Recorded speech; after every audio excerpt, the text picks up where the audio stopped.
Na-recover ng otoridad kahapon ang hinihinalang shabu na nagkakahalaga ng 1.17 billion pesos sa baybaying sakop ng Pangasinan.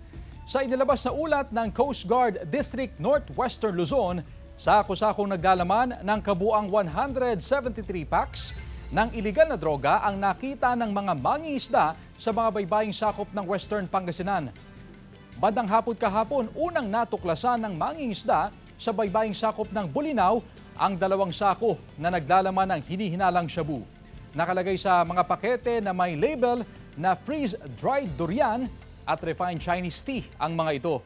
Samantala, 4 pang sako ang na-recover sa magkakahiwalay na bahagi ng baybayin ng Bulinaw, Agno at Bani. Nasa kustodiya na ng mga otoridad ang mga ebidensya habang nagpapatuloy pa ang malawakang investigasyon. Sinubukan ng GMA Regional TV na kunin ang pahayag ng PIDEA Region 1 pero ang National Headquarters na raw ang maglalabas ng pahayag.